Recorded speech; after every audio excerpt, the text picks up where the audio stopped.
Hello everyone, कैसे हो सभी। आशा करती हूँ सभी अच्छे होंगे, मस्त होंगे और अपनी स्टडी में व्यस्त होंगे।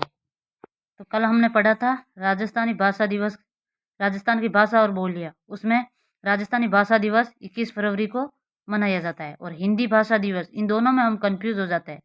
तो पहले राजस्थानी भाषा दिवस फरवरी में, कब, 21 फरवरी को, और हिंदी भाषा दिवस 14 सितंबर को मनाया जाता है। अब यहाँ से बहुत सारे क्वेश्चन आए, कम से कम 3 या 4 क्वेश्चन आए रीट मेंस में, यहाँ से इस वाले से। तो राजस्थानी भाषा और बोलियाँ 4 भागों में बांटा गया, मारवाड़ी, मेवाती, मालवी और ढूंढाड़ी। अब मारवाड़ी को हम याद नहीं रख सकते, मारवाड़ी को याद नहीं रख सकते। मेवाती को वैसे ही याद हो जाता है, अहिरवाटी और कठेर मेवाती। और मालवी के याद रखेंगे रानी, रा से रागड़ी और नी से निम्बाड़ी, रा से रागड़ी, नी से निम्बाड़ी। इसके बाद ढूंढाड़ी की याद रख लो, तो ये अपने आप मारवाड़ी की याद रह जाती है।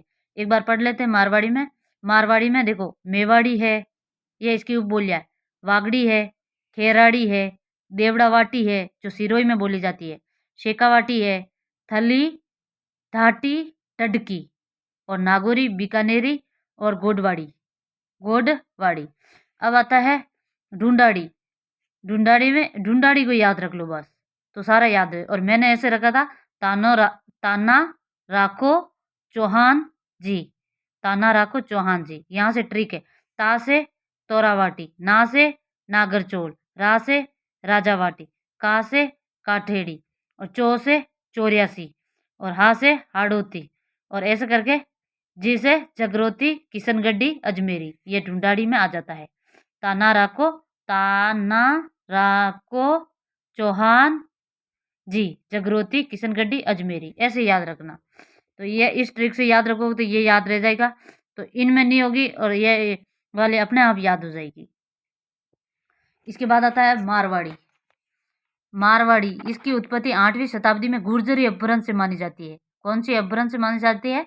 गुर्जरी अपभ्रंश से मानी जाती है। यह राज्य की सबसे प्राचीन बोली है और क्षेत्रफल की दृष्टि से राज्य की सबसे बड़ी बोली है।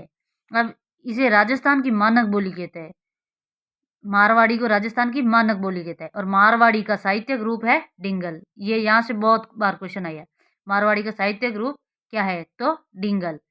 इसमें सह का उच्चारण है से किया जाता है और क्षेत्र शुद्ध मारवाड़ी जोधपुर में बोली जाती है।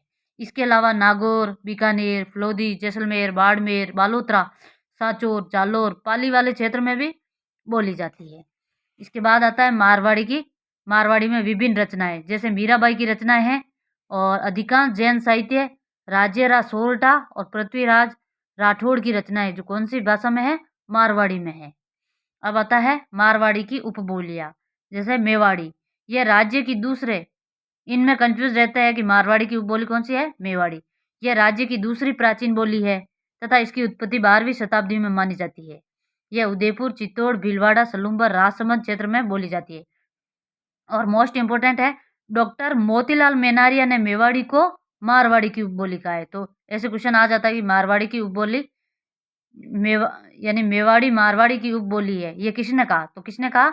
डॉक्टर मोतीलाल मेनारिया ने कहा। अब है मेवाड़ी की विभिन्न रचनाएं, जैसे कुंभा की रचनाएं होगी, कीर्ति स्तंभ प्रशस्ति में मेवाड़ी का प्रयोग किया गया। और अब है वागड़ी या बागड़ी, यह डूंगरपुर बांसवाड़ा। देखो ऐसे याद रखना वागड़ी को, वा से बा भी समझ सकते हैं, बांसवाड़ा, और डी से डूंगरपुर। मैंने तो ऐसे ही याद किया, वा से बांसवाड़ा या बा से बांसवाड़ा और डी से डूंगरपुर। बांसवाड़ा डूंगरपुर में बोली जाती है और ये यानी इसके पास में गुजरात है, तो गुजराती भाषा का प्रभाव है। और गियरसर, जॉर्ज अब्राहम गियरसन ने इस बोली को भीली बोली कहा है। तो किस बोली को भीली बोली कहा है? तो वागड़ी बोली को कहा है। और किसने कहा है? जॉर्ज अब्राहम गियरसन ने कहा है, जॉर्ज अब्राहम गियरसन ने कहा है। अब आता है, संत मावजी ने चोपड़ा नामक ग्रंथ की रचना वागड़ी भाषा वाद विवाद शैली में की। मावजी का ग्रंथ है चोपड़ा नामक ग्रंथ की रचना वागड़ी भाषाओं में वाद विवाद शैली में किया गया। अब है खेराड़ी में हम समझते हैं MDH का मिश्रण है, जैसे मेवाड़ी, डी से ढूंढाड़ी और H से हाड़ौती का मिश्रण है। ये मीणाओं की पीरे बोली है और शाहपुरा जाजपुर से टोंक तक क्षेत्र में बोली जाती है। खेराड़ी शाहपुरा जाजपुर से टोंक तक के क्षेत्र में बोली जाती है। इसके बाद आता है गोडवाड़ी, ये मोस्ट इंपोर्टेंट है। गोडवाड़ी यह जालोर के आहोर तहसील से और पाली के बाली तहसील व सिरोही के कुछ क्षेत्रों में बोली जाती है। इसका मुख्य केंद्र है पाली का बाली क्षेत्र। और नरपति नाल ने बीसल देव रासो ग्रंथ की रचना गोडवाड़ी में की है। गोडवाड़ी भाषा में की है। नरपति नाल ने बीसल देव रासो ग्रंथ की रचना की और कौन सी भाषा में? गोडवाड़ी भाषा में। अब आता है चूरू, सीकर, झुंझुनू, जो शेखावटी और देवड़ावाटी सिरोही में बोली जाती है। अब है थली, ढाटी और डडकी, ऐसे याद रखना। देखो, थली बीकानेर में, ढाटी बाड़मेर में और डडकी 3 अक्षर है, ज़्यादा है तो जैसलमेर। थली, ढाटी, डडकी, बीकानेर, बाड़मेर, जैसलमेर। नागौरी नागौर में बोली जाती है और बीकानेर में बीकानेरी बोली जाती है। तो आगे हम पढ़ेंगे सारी बोलियां एक एक करके। तो वीडियो अच्छी लगी हो तो लाइक करना, कमेंट करना और चैनल को सब्सक्राइब करना।